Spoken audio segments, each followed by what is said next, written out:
అలానే మిస్ రావు 2 గంటల్లో తిరుమల తిరుపతి దేవస్థానంలో శ్రీవారిని దర్శించుకోవచ్చు. ఇది నమ్ముదామా, నమ్మచ్చా, ఇది సాధ్యమా అనేది చర్చ జరుగుతుంది. కానీ ఇది సాధ్యమే అని చెప్పి ఇప్పుడు కొత్తగా ఉన్నటువంటి ఈవో కానీ లేదా కొత్తగా ఉన్నటువంటి బోర్డు కానీ చెప్తూ ఉన్నాయి. అత్యాధునికమైనటువంటి సాంకేతిక పరిజ్ఞానాన్ని ఉపయోగించి ఆర్టిఫిషియల్ ఇంటెలిజెన్స్ ద్వారా 2 గంటల్లో దర్శనం సామాన్యులకు కూడా అయిపోయేలా చేస్తామని చెప్పి చెప్తున్నారు. కానీ ఇప్పుడు 2 గంటల్లో, 1 అవర్లో, హాఫ్ అన్ అవర్లో దర్శనం అయ్యేటువంటి వాళ్ళు ఎవరున్నారు? విఐపీలు, అలాగే బిగినింగ్ బ్రేక్ దర్శనానికి సంబంధించినటువంటి వాళ్ళు అరగంట, గంట, 2 గంటలు ఇలా దర్శనం అయిపోతుంది. మిగతా వాళ్ళకి 18 గంటలు, 20 గంటలు, మినిమం 12 గంటలు ఇది జరుగుతున్నటువంటి వ్యవహారం. కానీ సామాన్యులకి మేము దర్శనం బాగా కల్పించడానికి తక్కువ సమయంలో ఏర్పాట్లు చేస్తున్నాము అనేది ప్రకటనలకే పరిమితం అవుతుంది. ఆచరణలో అది ఎక్కడా కూడా కనిపించట్లేదు. ప్రయత్నాలు చేస్తున్నారేమో కానీ అది ఆచరణలో కనిపించట్లేదు. దానికి కారణం ఏంటంటే ప్రతిరోజు యావరేజ్గా 70 నుంచి 80 వేల మంది భక్తులు తిరుమల తిరుపతి దేవస్థానానికి వస్తుంటారు దర్శనం చేసుకోవడానికి. వాళ్ళందరినీ వీలున్నంత వరకు తక్కువ సమయంలో దర్శనం కల్పించడం అనేది చాలా కష్టమైన పని. అయినప్పటికీ వ్యూహాత్మకంగా వ్యవహరిస్తే, చిత్తశుద్ధితో వ్యవహరిస్తే ఖచ్చితంగా వీలున్నంత వరకు ఎలాంటి ఇబ్బంది లేకుండా దర్శనం చేసుకోవడానికి అవకాశం ఉంటుంది. కానీ అక్కడ క్యూల నిర్వహణ కానీ లేదంటే అక్కడ విఐపి బ్రేక్ దర్శనాల్ని కట్ చేయటం కానీ చేయలేకపోతున్నారు. పూర్తి స్థాయిలో కొంతవరకు చేస్తున్నారు, పూర్తి స్థాయిలో చేయలేకపోతున్నారు. ఆ కారణంగా సామాన్యుల దర్శనం అనేది సామాన్యులకు అది చాలా కష్టతరంగానే ఉంది. 2 గంటల్లో దర్శనం అనేది ప్రకటనలకు మాత్రం చాలా అద్భుతమైనటువంటి ఫీలింగ్ కలిగిస్తుంది. కానీ ఆచరణలో అది ఇప్పట్లో సాధ్యమైతే అది నిజంగానే గొప్ప. అందుకే వీటన్నిటి మీద తిరుమల తిరుపతి దేవస్థానం ఈవో అనిల్ కుమార్ సింఘాల్ గారు డైలీ యువర్ ఈవో అనేటువంటి పేరుతోటి ఒక షో నిర్వహిస్తున్నారు. అది ఎస్విబిసి భక్తి ఛానల్లో వస్తుంది. 7వ తారీఖున ఉదయం 9 నుంచి 10 గంటల మధ్యలో ఈవో మీతోటి మాట్లాడతారు. మీరు కూడా ఈవోతో మాట్లాడచ్చు. మాట్లాడాలంటే ఈ నెంబర్కి కాల్ చేయాలి. 0877 2263 261. ఈ నెంబర్కి కాల్ చేసి 7వ తారీఖున ఉదయం 9 గంటల నుంచి 10 గంటల మధ్యలో ఈవో గారు ఛానల్లో, ఎస్విబిసి ఛానల్లో మీకు రెడీగా ఉంటారు. అక్కడ మీరు ఆయనతో మాట్లాడచ్చు.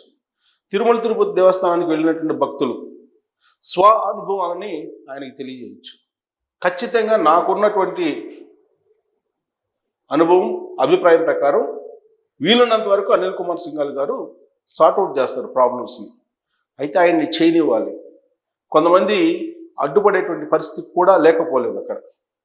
ఆయన కనుక పూర్తి స్థాయిలో స్వేచ్ఛగా చేయగలిగేటువంటి పరిస్థితులు ఉంటే వీలున్నంత వరకు సామాన్య భక్తులకి దర్శనం సౌకర్యంగానే లభిస్తుంది.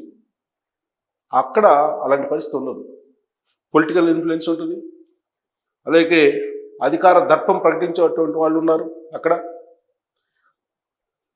గత ప్రభుత్వంలో ఉండేటువంటి పెద్దలు ఇప్పటికీ కూడా ఇన్ఫ్లుయెన్స్ చేసేటువంటి వాళ్ళు అక్కడ ఉన్నారు. ఇవన్నీ ఉన్నాయి.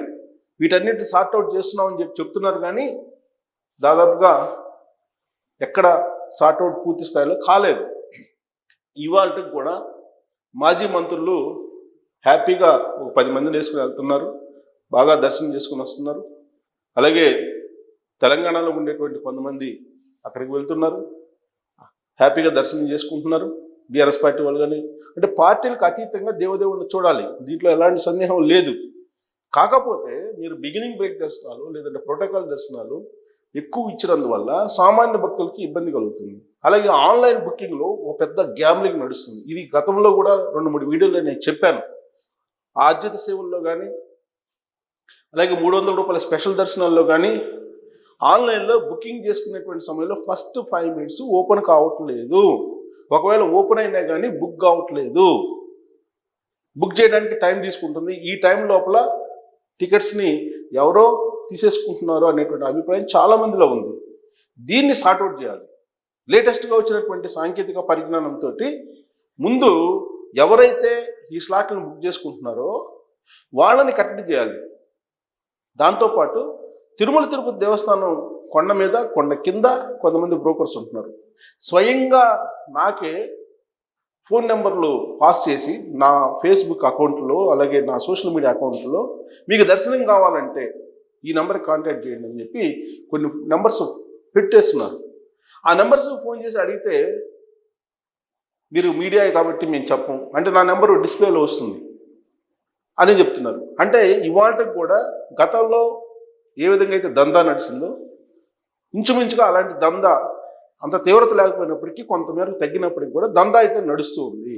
బ్లాక్లో టికెట్లు అమ్ముకుంటున్నారు. దానికి కారణం ఏంటి అని అంటే అక్కడ ఉన్నటువంటి కొంతమంది స్టాఫ్ కోఆపరేట్ చేయట్లేదు కొత్త పాలక వర్గానికి అనేది కూడా వినిపిస్తుంది. అన్యమతస్తులు ఎవరైతే ఉన్నారో వాళ్ళని తొలగిస్తూ ఉన్నారో తొలగించారు. అలాగే తిరుమల తిరుపతి దేవస్థానం పైన హైదరాబాద్లో ట్రాఫిక్ ఎలా ఉందో అలా ఉంటుంది అక్కడ. అలాంటి పరిస్థితి ఎందుకు వచ్చింది అంటే అక్కడ అనేక మంది కార్లలో వెళ్ళేటువంటి వాళ్ళు ఉన్నారు, ప్రైవేట్ వెహికల్స్లో వెళ్ళేటువంటి వాళ్ళు ఉన్నారు. వాళ్ళందరికీ రూమ్స్ అనేది గగనం, రూమ్స్ దొరకట్లేదు. రూమ్స్ కోసం రకరకాల ప్రయత్నాలు, రకరకాల ఇన్ఫ్లుయెన్స్ చేసేటువంటి వాళ్ళు అనేక మంది ఉంటారు. ఆ ఇన్ఫ్లుయెన్స్ చేసినా కానీ మీరు గంటల తరబడి అక్కడ ఈఓ ఆఫీస్ దగ్గరనో జేఈఓ ఆఫీస్ దగ్గరనో లేదా ఇతర ప్రాంతాల్లోనూ వెయిట్ చేయాల్సినటువంటి పరిస్థితి. ఇలాంటి సిచ్యువేషన్ని లేకుండా చేయడానికి తిరుపతిలో తిరుమల కింద అలిపిరి దగ్గర లేదంటే తిరుపతిలో ఒక 50 ఎకరాలు ఐడెంటిఫై చేశాము అని చెప్పి చెప్తుంది పాలకవర్గం. ఆ 50 ఎకరాల్లో రూమ్స్ కాటేజెస్ అన్నీ నిర్మించి తిరుపతిలోనే స్టే చేసి దర్శనానికి పైకి వెళ్ళేలాగా బస్సులను కూడా ఏర్పాటు చేయడానికి ఇప్పుడున్నటువంటి పాలకవర్గం ప్రయత్నం చేస్తూ ఉంది. సో ఈ విధంగా ఒక్కొక్క సమస్యను పరిష్కరించేదానికి ప్రయత్నం చేస్తూ ఉన్నారు. అయినప్పటికీ కూడా దాన్ని ప్రక్షాళన చేయటం అనేది అంత ఈజీ కాదు. ఈవో గనక పూర్తి స్థాయిలో బాధ్యతలు ఇచ్చేసి ఆయన గనక స్వేచ్ఛని ఇచ్చేస్తే, పొలిటికల్ ఇన్ఫ్లుయెన్స్ లేకపోతే చాలా వరకు వీళ్ళంత వేగంగా జరుగుతాయి. 2 గంటల్లో దర్శనం అని చెప్పి ప్రకటనలు ఇవ్వగానే అందరూ ఆశపడతారు, కానీ అది సాధ్యం కాదు. ఈవెన్ క్యూలో సింగిల్ లైన్ క్యూలోనే తయారు చేయలేకపోతున్నారు ఇప్పటివరకు. తొక్కిసలాట జరుగుతుంది 2-3 చోట్ల క్యూ లైన్లో తొక్కిసలాట జరుగుతుంది. మహాద్వారం దగ్గర ప్రవేశించగానే వెంటనే ఒక తొక్కిసలాట, అలాగే వెండి వాకిలి అక్కడ బంగారపు వాకిలి ఎంట్రీలో ఒక తొక్కిసలాట. ఇలా తొక్కిసలాట జరగకుండా ఉండాలంటే కనీసం వైకుంఠ క్యూ కాంప్లెక్స్ ఒకటి దగ్గర నుంచి అయినా కానీ 3 లైన్లు సింగిల్ లైన్లు ఉండేలాగా దాన్ని కనుక ఏర్పాటు చేస్తే క్యూ లైన్ని ఎంతమంది వచ్చినా కానీ నెట్టుకోకుండా వెళ్ళేదానికి అవకాశం ఉంది. అలా కాకుండా తొక్కిసలాటకి కారణం నిర్వహణ లోపమే అనిపిస్తుంది. అలాగే ఆన్లైన్ బుకింగ్స్, దానికి సంబంధించి సీరియస్ యాక్షన్ తీసుకోవాలి. ఎవరో జొరపడుతున్నారు, వాటిని హ్యాక్ చేసుకుంటున్నారు, తీసుకెళ్ళిపోతున్నారు. హ్యాక్ చేసుకుంటున్నారా లేదంటే వాటిని బ్లాక్ చేస్తున్నారా కూడా అర్థం కావట్లేదు. సో ఆర్జిత సేవలు కానీ 300 రూపాయలు కానీ ఇవన్నీ కూడా బ్లాక్లోకి వెళ్ళిపోతున్నాయి అని చెప్పి ఇప్పటికి కూడా వినిపిస్తుంది. వీటన్నిటి మీద ఈవో అనిల్ కుమార్ సింఘాల్ గారు దృష్టి సారించాలి. అందుకే మీ నుంచి కూడా ఆయన సలహాలు తీసుకోవడానికి ఈ నెంబర్ ఇచ్చారు. ఈ నెంబర్ని గుర్తుపెట్టుకొని 7వ తారీఖున ఉదయం 9 నుంచి 10 గంటల మధ్యలో 1 అవర్ పాటు మీకు ఆయన అందుబాటులో ఉంటారు. మీరు కాల్ చేసి మీ సమస్యలను చెప్పచ్చు. బహుశా పరిష్కారం ఇస్తారని నేను అనుకుంటున్నాను. ఒకవేళ పరిష్కారం కనుక ఇస్తే భక్తులందరికీ వెసులుబాటు కలిగేటువంటి అవకాశం ఉంది. Thank you.